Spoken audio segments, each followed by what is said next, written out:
सत्य को खोजने वाले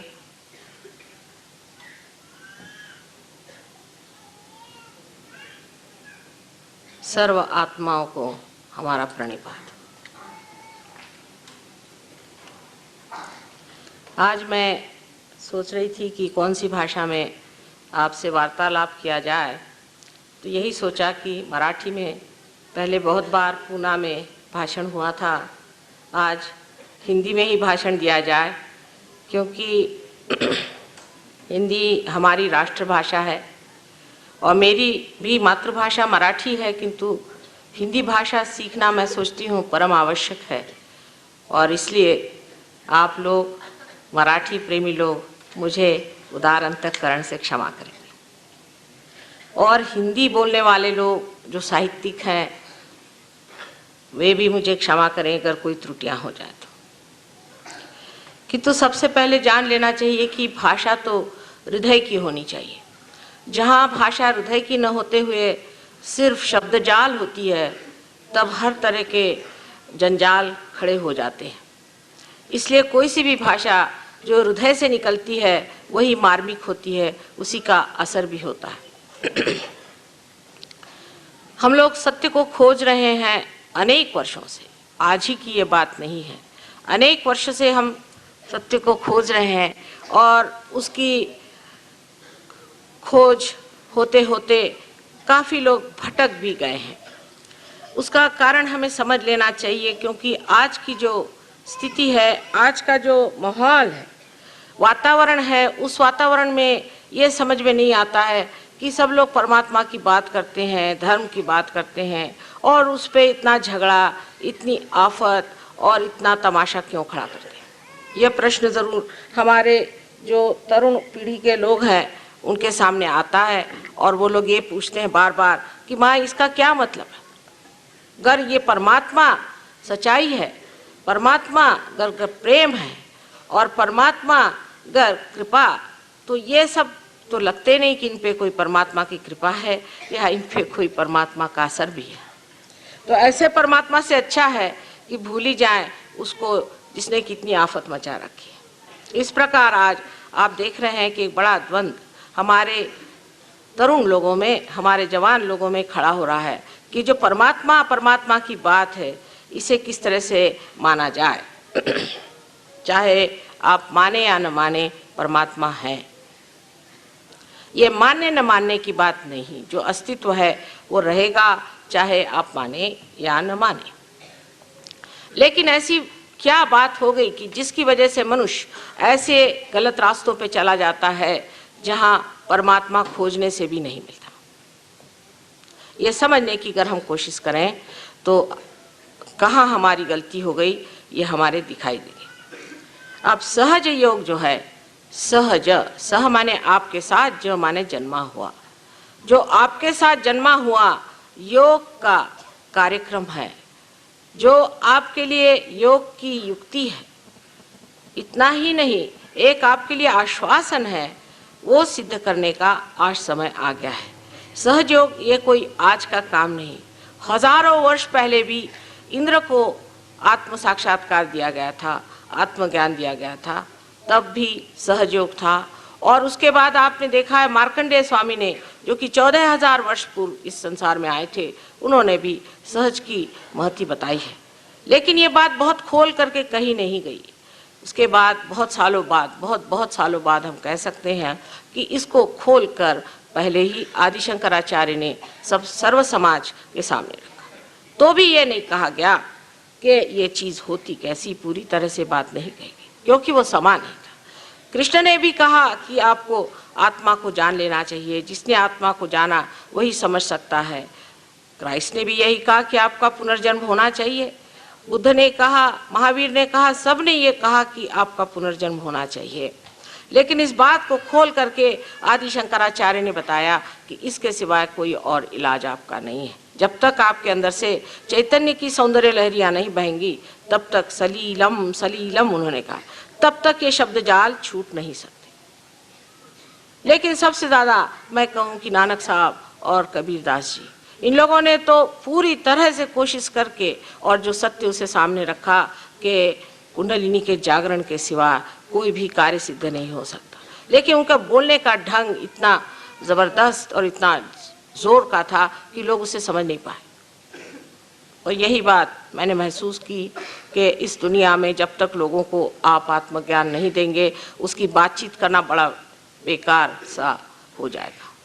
जैसे गीता लिख दी, वो लोग पढ़ पढ़ के बेकार हो गए। उसके बाद और कोई ज्ञान की बात लिख दी जिसे पढ़ पढ़ के लोग बेकार हो गए। लेकिन अब जो बात है वो करने की, दिखाने की, बतलाने की नहीं रही। और वही बात सोच करके मैंने इस पर बहुत जानने की कोशिश की कि मानव में कौन से दोष होते हैं, इसमें कौन सी तकलीफें होती हैं जिसके कारण ये परमात्मा को नहीं जान पाता है। और काफ़ी उम्र तक इस पर मेहनत करने पर एक दिन सहज में ही मैंने सोचा कि सहस्त्रार के खोलने से ही सब ठीक हो जाएगा, और उसी प्रकार ये सहयोग हमारा प्रस्थापित हुआ है। अब इसमें जान लेना चाहिए संक्षिप्त में कि ये जीवंत प्रक्रिया हमारे अंदर है, जीवंत। जैसे कि हम एक अमीबा से इंसान बने हैं, उसी तरह से आज इंसान से हमें अति मानव बनना है, और वो भी एक जीवंत क्रिया से होना। उसमें कोई सी भी नकलियत नहीं है कि जो शब्द जाल से हो जाए, कुछ सर पे खड़े होने से हो जाए, कपड़े बदलने से हो जाए, या बाह्य की चीज़ें छोड़ देने से हो जाए। ये तो अंदर की प्रक्रिया है। जैसे बीज आप उगाना चाहते हैं, उसमें अगर अंकुर आना है तो उसे आपको माँ के हृदय में डालना होगा, उसको इस पृथ्वी के पेट में डालना होगा, और वो अपने आप अकस्मात सहज में ही अंकुरित होता है। कैसे होता है क्या आप बता सकते हैं? एक फूल फल कैसे होता है आप बता नहीं सकते। इसी प्रकार सहज योग जो है वो भी एक अद्भुत घटना ज़रूर है, लेकिन ये किस प्रकार होती है ये हम बता सकते हैं, क्योंकि मनुष्य के जितने भी कार्य हैं वो सब ज्ञात होने चाहिए। और इसलिए आप जान सकते हैं कि अपने अंदर जो कुंडलिनी स्वरूपा शक्ति है, जो त्रिकोणाकार अस्थि में बैठी हुई है, वो जागृत होने से ही आत्मबोध होता है। आश्चर्य की बात है कि गीता पर, गीताई लिखते वक्त में ज्ञानेश्वरी जो है वो गीता ही पर लिखी हुई है पूर्णतया। ज्ञानेश्वर जी ने 6ठे अध्याय में कुंडलिनी का बड़े जोर शोर से व्याख्यान किया हुआ है, उसको बतलाया हुआ है, समझाया, उसका वर्णन भी बहुत सुंदर किया, बहुत ही सुंदर किया हुआ है। और उसके बाद उन्होंने ये भी बताया है कि जिस वक्त ये कुंडलिनी का जागरण होगा तब किस तरह से लोगों को लाभ होंगे। उसमें से एक बहुत ही सुंदर चीज़ ये है कि जो जे वांछिलते तो लाहो, जो चाहोगे वो मिलेगा। लेकिन चाहत ही इंसान की बदल जाती है, उसके चाहने का ढंग ही बदल जाता है। अब ये कुंडलिनी हमारे अंदर स्थित है। अब कोई अगर साइंटिफिक लोग हैं तो वो कहेंगे कि साहब ये कैसे आपने जाना। अब हम जानते हैं, आप चाहे तो इस बात को माने या न माने, लेकिन एक बात है, अगर आप साइंटिस्ट भी हैं तो आपको अपना दिमाग खुला रखना चाहिए, ओपन माइंडेडनेस होनी चाहिए। अगर आप ओपन माइंडेड नहीं है तो आप कभी भी साइंटिस्ट हो नहीं सकते। हम एक आपके सामने कहना चाहिए कि जिसे एक धारणा, एक हाइपोथेसिस रख रहे हैं, उसको अगर हम सिद्ध कर दें तो फिर वो तो कायदा हो ही जाता है। इसी प्रकार कुंडलिनी भी जरा गहरी चीज़ है, और उस गहरी चीज़ को पाने के लिए सबसे पहले अपने दिमाग को खुला रखें। पहले ही से आप डंडा लेकर खड़े हो जाइएगा तो हम आपको क्या बताएं। मैंने ये देखा हुआ है कि सिर्फ परमात्मा के साम्राज्य में ऐसे कार्य होते हैं। देखिए, अगर आप कॉलेज जा रहे हैं, यूनिवर्सिटी जा रहे हैं, आप एडमिशन के लिए कितनी कोशिश करते हैं, क्या क्या दुनिया भर के आफ्ते करके एडमिशन कराते हैं, एडमिशन लेते हैं, और अपने गुरुजनों के सामने गर्दन झुका के बैठते हैं कि वो जो भी कहे वो प्रमाण होगा। लेकिन मैंने देखा है कि संसार में जितने बड़े बड़े साधु संत आए, उनको तो हम लोगों ने सताया है, उनकी तकलीफ थी, उनकी कोई बात नहीं सुनी और उनको परेशान करते रहे, और हर समय उनसे चर्चा और वाद विवाद करके उनको परेशान किया। इस तरह से आप ज्ञान को प्राप्त नहीं कर सकते। ज्ञान के लिए सबसे पहली चीज़ है कि मैंने अभी तक जाना नहीं, मुझे आगे जानने का है, जिसके ऊपर सब बड़े बड़े शास्त्रों में, सब बड़े बड़े साधु संतों ने लिखा हुआ है।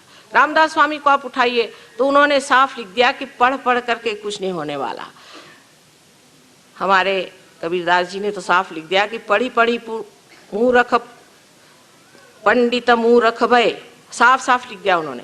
और कितनी ही बातें इन साधु संतों ने इतनी साफ लिखी हुई है कि बड़ा आश्चर्य होता है कि हम उनको ही पढ़ के उन्होंने जिस चीज़ को मना किया है वही कैसे करते हैं। अब उसका कारण मैं आपसे बताऊंगी कि क्यों ऐसा हो जाता है और इसके कारण कैसे हमारा जो धर्म है वो इसी तरह से अधर्म में ही परिवर्तित हो जाता है। अब कुंडलिनी शक्ति जो है ये है शुद्ध इच्छा, ये है शुद्ध इच्छा, माने बाकी जितनी भी इच्छाएं हैं अशुद्ध हैं, क्योंकि अगर वो अशुद्ध नहीं होती तो एक चीज़ मिलने पर दूसरी चीज़ मिलने की इच्छा न होती। हमारे जो इकोनॉमिक्स के लॉज हैं, अर्थशास्त्र के जो लॉज हैं, उसके अनुसार कोई सी भी ज़रूरतें सर्वसाधारण तरह से पूरी नहीं होती, क्षमित नहीं होती हैं। माने ये कि in general they can not be satisfied in general.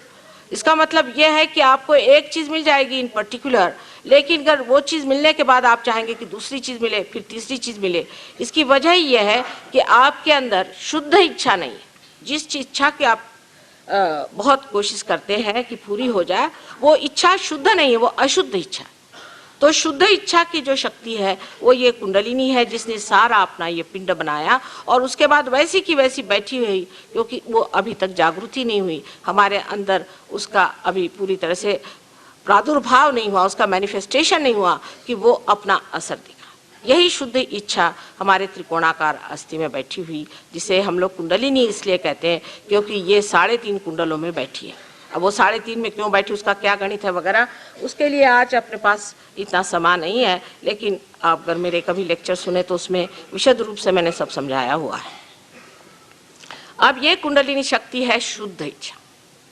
तो सर्वप्रथम शुद्ध इच्छा जो है वो हमारे अंदर जब उठती भी है तो हम क्या देखते हैं कि हमारे अंदर ये चक्रों से गुजरते वक्त वो चक्रों से अपने को अलिप्त रखते हुए पूरे तरह से उसको प्लावित करती है। और यही तार्किक दृष्टि से भी देखा जाए तो सही बात है कि जब एक पेड़ के अंदर उसके अंदर का रस, उसका सैप जब उठता है, अगर वो एक जगह कहीं भी चिपक जाए और किसी भी एक चीज़ में ख़त्म हो जाए तो वो पेड़ भी ख़त्म हो जाएगा और वो चीज़ भी ख़त्म हो जाएगी। उसी तरह से जब ये कुंडलिनी हमारे अंदर जागृत होती है और बढ़ने लग जाती है तो ये शुद्ध इच्छा बाकी की जो इच्छा है उनको दूर हटाती जाती है। लेकिन इसके बिल्कुल उल्टा हमारा कार्यक्रम रहा कि जब हम धर्म की ओर मुड़े। पहले तो जब हम धर्म के ओर मुड़ते हैं या किसी भी चीज़ के ओर मुड़ते हैं तो पहले हमारा उनसे शारीरिक रिश्ता जुड़ जाता है।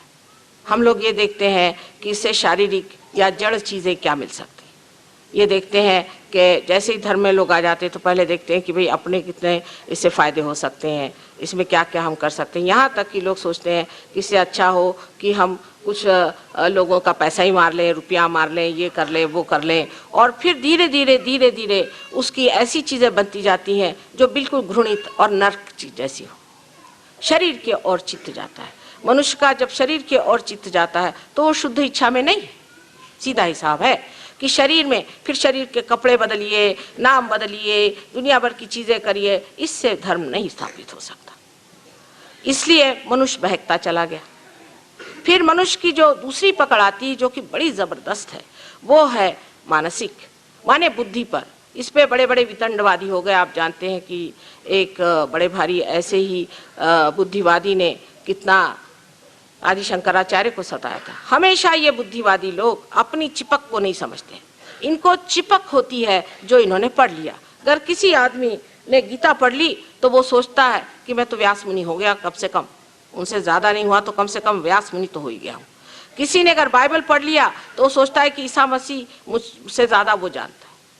ये जो बौद्धिक पकड़ हमारे अंदर आ जाती है उससे और भी प्रश्न खड़े हो जाते हैं। सारा ईसाई धर्म जो है आज इस बौद्धिक पकड़ की वजह से खत्म हो चुका है। आप देख लीजिए कि बौद्धिक पकड़ इनमें किस प्रकार आई कि जिस वक्त में ईसा मसीह इस दुनिया में आए तो उन्होंने यही कहा कि अपना पुनर्जन्म करो। तब निकोडेमस ने कहा कि क्या मैं अपने माँ के गर्भ में फिर से प्रवेश करूं? उनका कि नहीं, जो गर्भ से पैदा होता है वो तो जड़ ही है, लेकिन जो आत्मा से, जो आदिशक्ति से पैदा होगा वही आत्मा है। और आत्मा की पकड़ आए बगैर आप परमात्मा को नहीं जान सकते। लेकिन इन लोगों ने ये सोचा कि ये तो कुछ समझ में नहीं आई बात, क्योंकि उनमें से किसी को भी साक्षात्कार देना नहीं आता था। बहरहाल नहीं भी आता था तो भी उसका इतना बुद्धि का झमेला बनाने की कोई ज़रूरत नहीं थी। उसके बुद्धि का ऐसा झमेला बनाया कि एक सेंट पॉल करके इंसान, जो कि ईसा धर्म से कुछ उसका संबंध नहीं था, उसने ईसा को देखा नहीं था और वो खुद एपिलेप्टिक थे और बीमार रहते थे और हमारे हिसाब से उनमें कुछ सुप्रा कॉन्शियस तकलीफें थी, वो साहब बाइबल में आके बैठ गए। जिस वक्त मैंने पहले बाइबल उठाया, मैंने कहा ये महाशय है कौन? मैंने ही नहीं, खलील जिब्रान ने, कितने ही लोगों ने, यानी आप जानते होंगे कि विलियम ब्लेक एक बड़े भारी दृष्टा हो गए, उन्होंने तक कहा कि ये इंसान बाइबल में क्यों बैठा हुआ, और इसको बाइबल में बिठा करके उसने जो भी बाइबल के बारे में लिखा वो इन लोगों ने मान्य कर दिया। अब उसकी हालत यहाँ पर आ गई है कि जिस वक्त में एक बुद्धिवादी महाशय जी ने बाइबल को जाना तो देखा कि पॉल ने ईसा के जन्म के बारे में कुछ लिखा ही नहीं, उसकी माँ के बारे में कुछ लिखा ही नहीं, उन्होंने जो चमत्कार किए उसके बारे में कुछ लिखा ही नहीं। तो उन्होंने कहा कि नहीं, ये तो इनके जो शिष्य थे वो तो फिशरमैन थे, ये मछलियाँ पकड़ते थे, मच्छी मार थे, इनके कोई अकल ही नहीं थी। उन्होंने अपने ही दिमाग से निकाल करके ये बात लिखी और इस बात को बिशप ऑफ कैंटरबरी जो है, आर्च बिशप ऑफ कैंटरबरी, उसको भी सहायता देनी पड़ी, उसको भी कहना पड़ा कि हाँ ये ठीक है, तो या तो अब आप पॉल को मानिए या ईसा को मानिए। उन्होंने कह दिया कि हाँ यही बात ठीक है, तो ईसा जो पैदा हुए थे वो भी गलत बात और उनके जो चमत्कार हुए थे वो भी गलत बात है। पॉल साहब जो है वो सही हो गए, क्योंकि इसी पॉल ने बाद में ऑगस्टीन का जन्म लिया और उसने आकर के सारा ऐसा एक बौद्धिक तार्किक एक ईसाई धर्म बना दिया कि चाहे कुछ हो, हाथ में बंदूक क्यों ना लेनी पड़े, सबको ईसाई बनाते रहे। ईसाई बनने का मतलब है सहयोगी बनना, योगी बनना, वही हाथ मुसलमानों का है।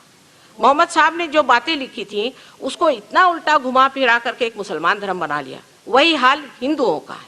हिंदुओं का तो हाल बहुत ही खराब है, क्योंकि इनमें एक ही धर्म नहीं 50 धर्म बन गए। मेरी तो समझ में नहीं आता है कि हम लोग कब इस चीज़ से बाज आएंगे। सबसे पहली तो बात ये थी कि कहा गया है कि सबके अंदर आत्मा का वास है। फिर जाति पाति कहाँ से निकाली गई?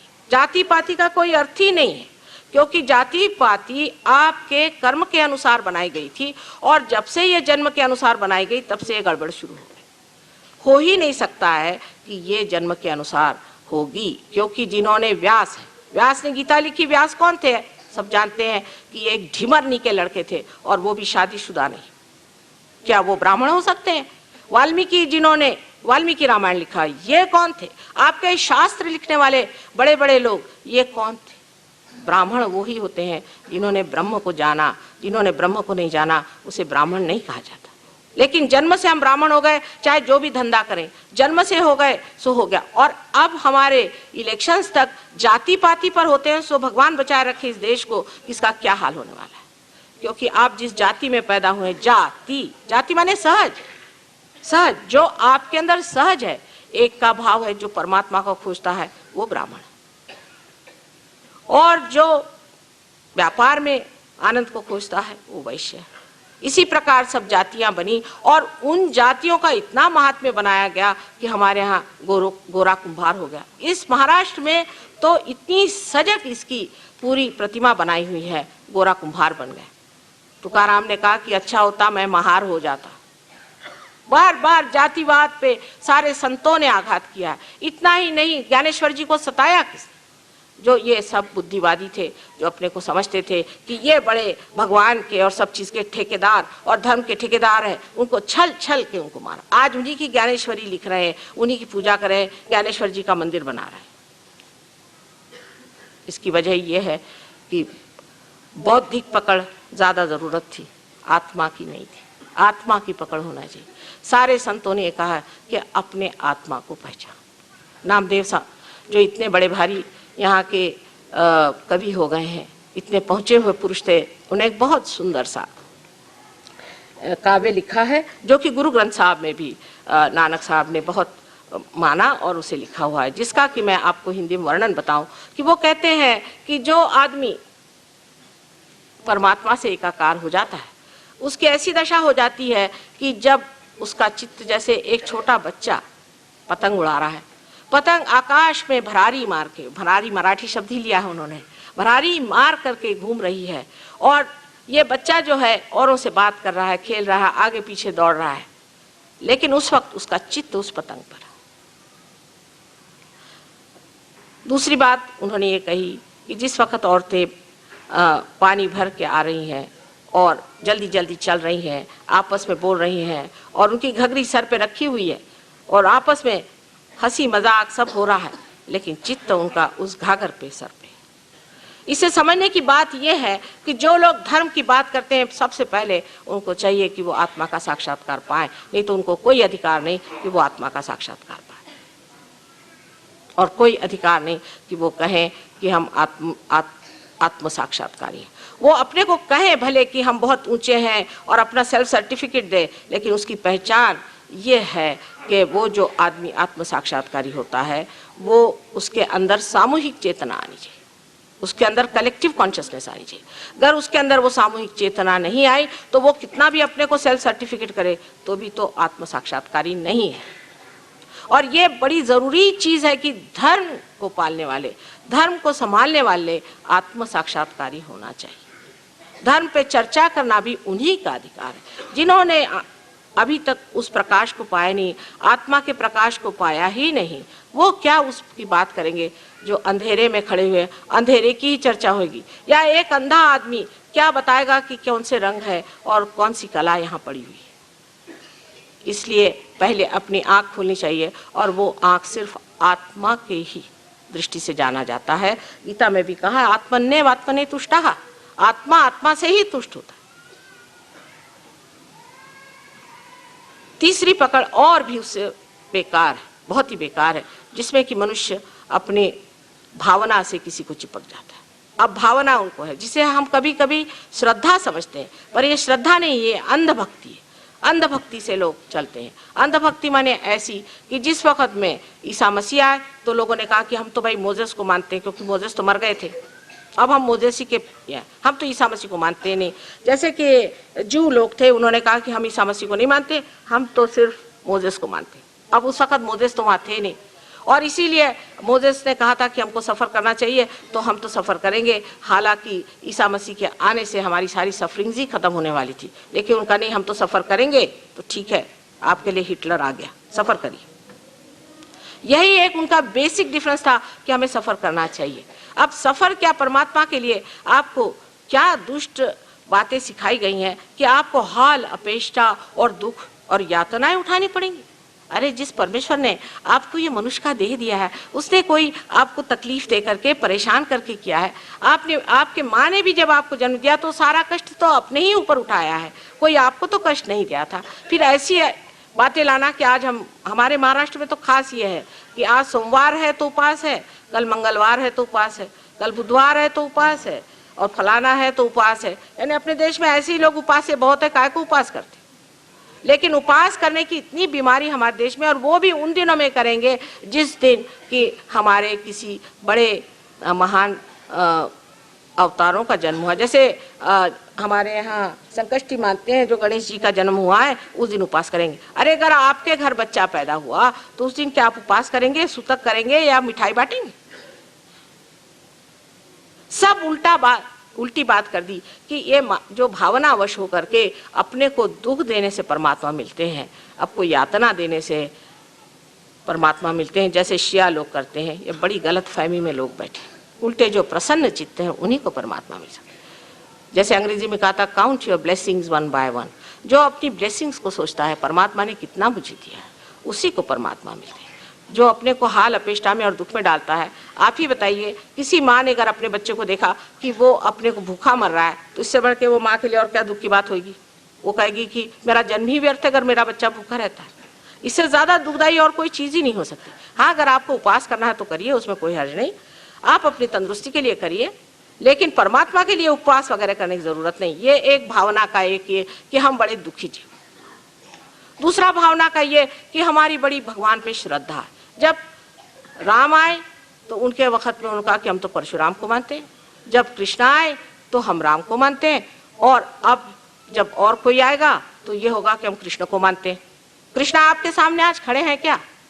कौन खड़ा है आपके सामने, ये भी सोचना चाहिए। वर्तमान में रहने की हमारी प्रवृत्ति नहीं, कुछ तो भी बाह्य पिछले इसमें रहना, किसी गत विचारों में रहना, ये भावनावेश है।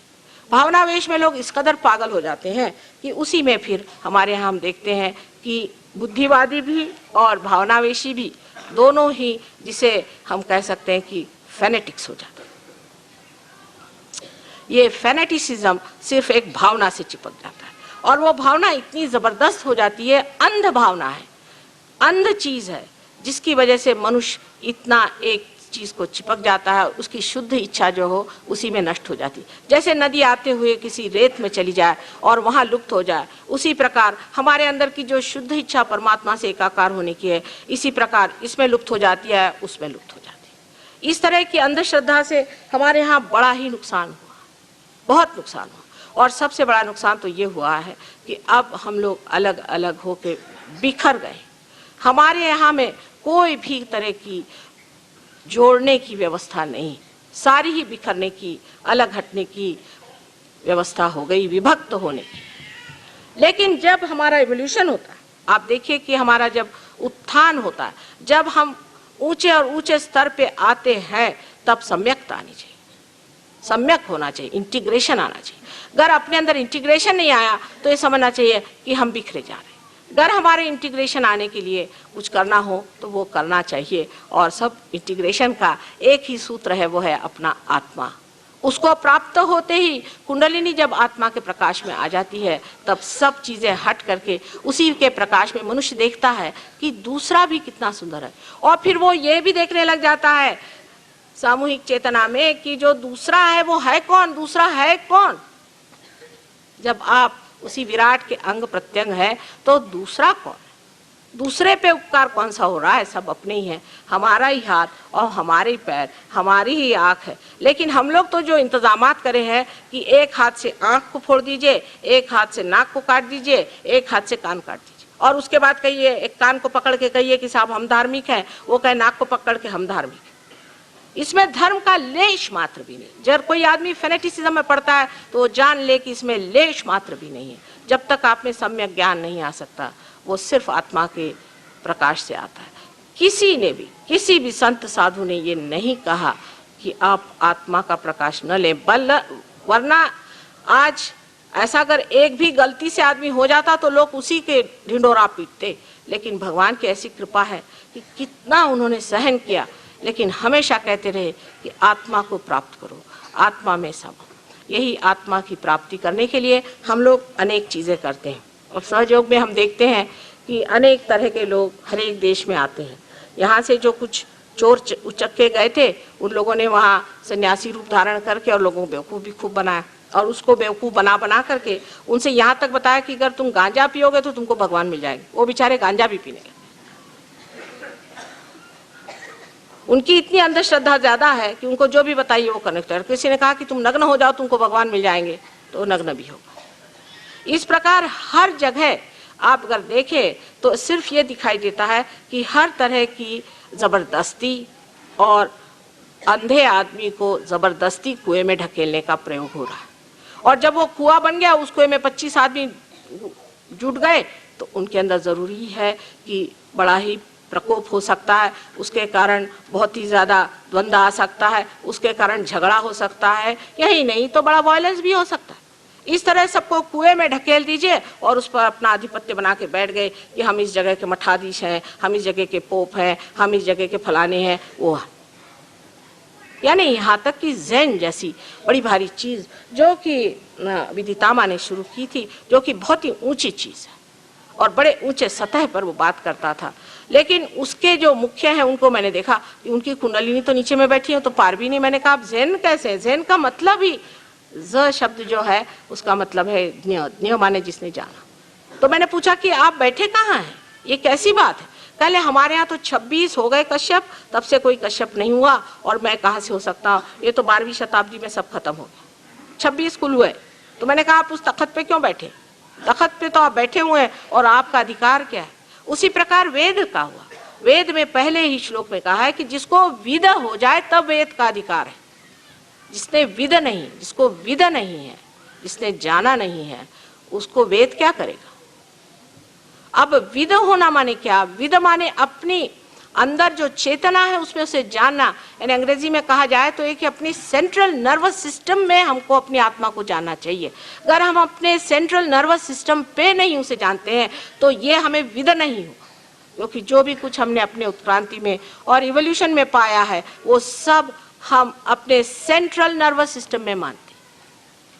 आत्मा के प्राप्ति से कितने लाभ होते हैं, अनेक अनंत है, मैं उस पर बता नहीं सकती हूँ, लेकिन कल कुछ मैं बताऊंगी इसके मामले में आपको कि इसके कितने लाभ होते हैं, क्योंकि मनुष्य पहले लाभ ही देखता है। ये बात माँ को जानना चाहिए कि अपने बच्चे पहले चॉकलेट खाते हैं, इसलिए पहले लाभ कराओ और फिर उनको समझाओ कि ऐसे ही आगे बढ़ते बढ़ते तुम दूसरों का भी लाभ करा सकते हैं। जब दूसरों का भला होता है, जब दूसरों का अच्छा होता है, तब जा करके आपको असल में पता होता है कि सहज योग से हमने क्या प्राप्त किया। तब तक तो आपको लगता है कि मैं स्वार्थी हूँ, मैं अपने ही लिए हूँ, मैं अपने ही को देखता हूँ, लेकिन मैं दूसरों को कुछ नहीं कर पाया। जब आप दूसरों को देने लग जाते हैं तब इसका असली मजा आने लग जाता है। हमारे यहाँ अनेक वाद विवाद हैं, हर एक बड़े बड़े अवतरणों के वाद विवाद लोगों ने खड़े कर दिए हैं, लेकिन उसकी असलियत को कोई नहीं जानता। जैसे गीता में हो सकता है कि उन्होंने कुंडलिनी का उल्लेख नहीं किया क्योंकि समय नहीं था कुंडलिनी की बात करने की, लेकिन उन्होंने साफ कर दिया कि योगक्षेम वहाम्यम, पहले योग करो फिर क्षेम करेंगे। ऐसी संस्था अपने देश में अनादिकाल से है जो योग प्रदान करती रही। यहाँ पर महाराष्ट्र में नाथ संप्रदाय जो था उसने योग की संपदा लोगों को दी, लेकिन एक दो आदमी उस वक्त में पार होते थे, एक ही दो। आपको मालूम है राजा जनक के टाइम में एक ही नचिकेता को उन्होंने पार किया था, वो भी बहुत परीक्षा के बाद। और यहाँ भी कुछ गुरु ऐसे अब भी हैं जो कि ये कार्य कर सकते हैं, पर एक ही दो को इसलिए करते थे क्योंकि तब हमारा जो वृक्ष था, धर्म का वृक्ष था, उसकी शुरुआत थी। उस वक्त एक ही दो उसमें फूल लगते।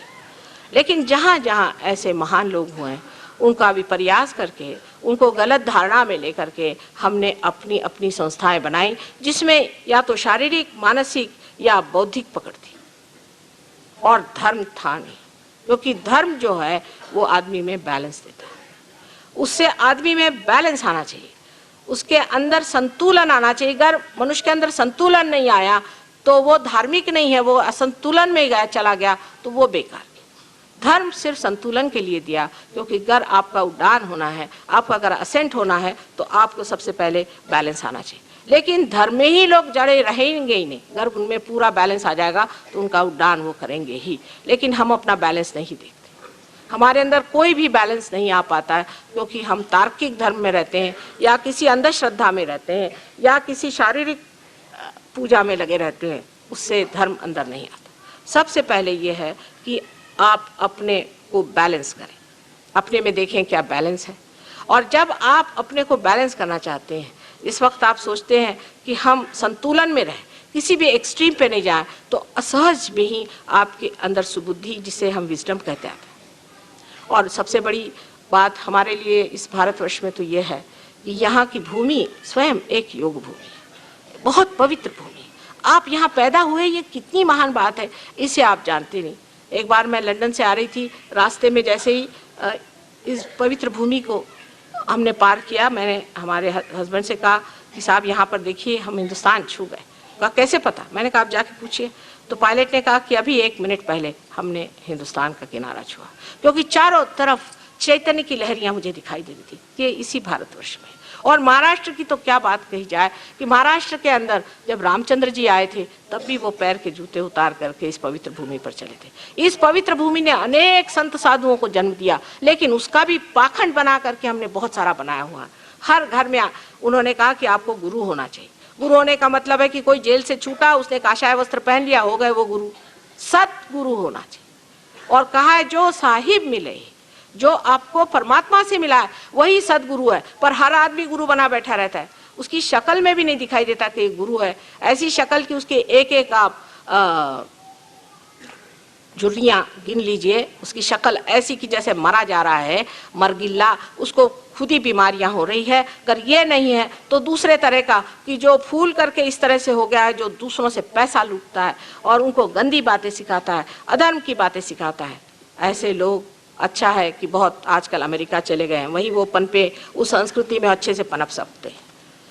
इस भारतवर्ष में ऐसे लोग नहीं पनप पाएंगे, थोड़े दिन चलेंगे फिर उनको जाना पड़ेगा यहाँ से, यहाँ चल नहीं सकते। दूसरी बात बहुत बड़ी हमारे लिए भाग्य की है कि हमारी भारतीय संस्कृति अत्यंत महान संस्कृति है, क्योंकि ये हमेशा परमात्मा की ओर दृष्टि उठाती है। हम छोटे थे तब से हमें याद है, हमारी माँ हमेशा कहती कि लक्ष्य कुटे है, तुम्हारा चित्त कहाँ है, चित्त कहाँ है। चित्त का निरोध करना ये हमारे शास्त्र में, हमारे धर्म में, हमारे संस्कृति में बचपन से बच्चों को सिखाया जाता है कि चित्त को रोको। और प्रदेश की जितनी भी संस्कृति है, आप विश्वास मानिए, सब इंसान को धीरे धीरे खत्म करने का इंतजाम है। पहले तो उसका चित्त खराब करो, उसके बाद उसका जो पवित्र है उसे नष्ट कर दो, और उसके अंदर गंदी बातें भर के और उससे पैसा निकालो। क्योंकि जब तक आप में कुछ कमजोरियां नहीं होंगी तो इनकी इंडस्ट्री कैसे चलेंगी। ऐसी ऐसी इंडस्ट्री बनाओ जिससे कि बेकार ही में लोगों से पैसा लिया जाए, जिससे ये बेवकूफ़ बनाया जाए और उनको लूटा जाए, जितना भी हो उनको मिटाया जाए। आप देख लीजिए कि साइंस भी जो आज आपने बना के रखा है, उसने भी क्या बनाया है, तो एटॉमिक बॉम्ब। ये अच्छी बेवकूफ़ी है, कितनी मेहनत करके हम लोगों ने एटॉमिक बॉम्ब बना दिया कि जो हम ही को डिस्ट्रॉय करे, जो हम ही को खत्म कर दे। ऐसा हमने क्यों बनाया? आखिर क्या बात है कि हमारे अंदर वो भी शक्ति बैठी हुई जो जड़ है, जिससे आज हम आत्मा होने चाहते हैं, और जड़ शक्ति जो है वो फिर इसको जड़ बनाना चाहती है। और जड़ की तरफ जाना बहुत आसान है, ऊपर उठना कठिन है, लेकिन कूदना नीचे बहुत आसान है। इसलिए मनुष्य जड़ की ओर बहुत जल्दी जाता है, और जड़ता की ओर जाने से कैसे आप उठ सकते हैं। पर ये हमारी भारतीय संस्कृति ही ऐसी संसार में है जो कि आपको ऊपर की ओर उठाती है, हर चीज़ में ऊपर की ओर उठाती है, और ऊपर की ओर उठना ही आपका लक्ष्य है। बाकी सारी जिंदगी जो है वो शून्य है, पॉइंटलेस, उसमें कोई अर्थ नहीं है। जो जिंदगी आपको ऊपर की ओर उठाए, ऊंचे ऊंचे तरीके से, ऊंचे ऊंचे विचारों में उठाए, वही आपके लिए असल जिंदगी है, और बाकी की सारी नकल है जिसे हमें छोड़ देना चाहिए। सारे संत साधुओं ने बड़ा कार्य कर दिया, लेकिन जब मेरा जन्म हुआ तो मैंने देखा कि ये लोग तो संत साधुओं के पीछे भी हाथ धो के पड़े हुए हैं। जैसे आजकल एक नई बात बुद्धिवादियों ने निकाली है कि शंकराचार्य ने सौंदर्य लहरी लिखा ही नहीं। फिर कम्युनिस्ट लोग तो ये कहते हैं कि शंकराचार्य खोकस पोकस थे। सबके पीछे हाथ धोकर लोग पड़े रहे जिंदगी में, अब मरने के बाद भी उनके पीछे हाथ धोकर पड़े, क्योंकि वजह यह है कि ये लोग अपने अहंकार से अभी छूटे नहीं। इसीलिए वो अहंकार में चिपकी हुई उनकी इच्छा अभी भी उनको तंग कर रही है। उस अहंकार से अपने को छुड़ाना चाहिए, और जब आदमी उस अहंकार को छोड़ के खड़ा हो जाएगा तब देखेगा कि उसका इसी में क्षेम है, उसका इसी में भला है, इसी में उसका उत्थान है, और यही उसको पाने का है। बाकी सब चीज़ें जो है व्यर्थ की, उसमें क्यों झगड़ते रहे, क्यों लड़ते रहे, क्यों बात करते रहे। बाद में जब उसको समझ में आता है, हो भगवान कितना समय मैंने बर्बाद कर दिया, बेकार चीज़। आप सबको ये लाभ हो, आत्मा का लाभ हो, आप आत्मा को प्राप्त हो, यही मेरी शुद्ध इच्छा है। और परमात्मा की कृपा से ये जब घटित हो तो ये जानना चाहिए कि एक अंकुर मात्र आपके अंदर ही जागृति हुई है। यह अंकुर मात्र जागृति को आपको चाहे तो आप नष्ट भी कर सकते हैं, और चाहे तो इसका एक वृक्ष भी बना सकते हैं। लेकिन नम्रता होनी चाहिए, अपनी जिद छोड़ करके नम्रता में इसे आप बढ़ाएं और समझें कि ये किस तरह से होना चाहिए। कुछ लोग तो इतने मुकाम छोड़ के कहाँ से कहाँ उनकी मंजिलें तय करते हुए कहाँ तक पहुँच गए, और कुछ लोग अभी भी वहीं पे बैठे हुए हैं। देख करके आश्चर्य होता है कि सहयोग में कैसे लोग कहाँ तक प्रगति करते हैं, और कोई लोग बिल्कुल वहीं ज़मीन पे ही गड़े बैठे हुए हैं। इसलिए इसका भी एक विचार रखना चाहिए कि ये प्राप्त होने के बाद हम चाहे कितने भी बड़ी पोजीशन में हो, कितने भी रईस हो, गरीब हो, कुछ भी हो, आज हमको आत्म प्राप्ति हो गई, हम सब एक लेवल पे आ गए। इसके बाद हमें चाहिए कि हम अपना लेवल बढ़ाएं, ऊपर चलें। पैसे जिनके पास हैं या जिनके पास पोजीशन है या जो गरीब हैं, सबका एक जैसा ही हाल है, कोई खास फर्क तो मुझे दिखाई नहीं देता। बस बेहतर ये है कि आप इस सतह पर आ जाए और आत्मा को प्राप्त करें। उसके बगैर आपके देश की गरीबी भी नहीं जा सकती, और ये ब्लैक मार्केट नहीं जा सकता। इसके सिवाय यहाँ के जो कुछ मिस एडमिनिस्ट्रेशन की खराबियाँ वो नहीं जा सकती, और जितनी अराजकता है, जो खराबियाँ हैं, सब कुछ इसी से मिट सकती हैं। और कोई तरीका नहीं है कि मनुष्य का उत्थान करना चाहिए। आखिर मनुष्य ही तो सब कर रहा है। अगर मनुष्य ठीक हो जाए, उसकी आत्मा जागरूक हो जाए और इस परमात्मा की प्रेम को वो जान जाए, तब फिर आप देखिए कि कितना फर्क आ जाएगा, कितना सारे देश में इसका फर्क आ जाएगा। लेकिन यहाँ एक ही रोना है कि कितने लोग ये चाहते हैं। वो लोग तो सोचते हैं कि अभी थोड़ी ज़िंदगी है, बना लो, जो कुछ करना है कर लो। ज़िंदगी बहुत लंबी है, ये अमर ज़िंदगी को पाइए। 2 क्षण की ज़िंदगी में रहने से कोई भी फ़र्क नहीं पड़ने वाला। इसलिए सभी लोगों को मैं बहुत विनती करके कहती हूँ मैं एक माँ हूँ और मैं सोचती हूँ कि मेरी आर्तता ये है कि किसी तरह से भी आप लोग इस चीज़ को समझें कि अब समय आ गया है इस उत्थान का, ये आखिरी जो हमारे इवोल्यूशन का जो आखिरी जंप है, जिसमें कि हम अपनी सामूहिक चेतना में जागरूक होते हैं, आत्मा में जागरूक होते हैं, उसे प्राप्त करने का ये समय आ गया है। इसे चूकने में कोई अर्थ नहीं है और लोगों को भी इस वक्त गलत फहमी में डालने से कोई अर्थ नहीं। जो हो गया सो हो गया, उसे भूल करके इस अनंत में आप उतरिए, परमात्मा के साम्राज्य में आपको आना चाहिए।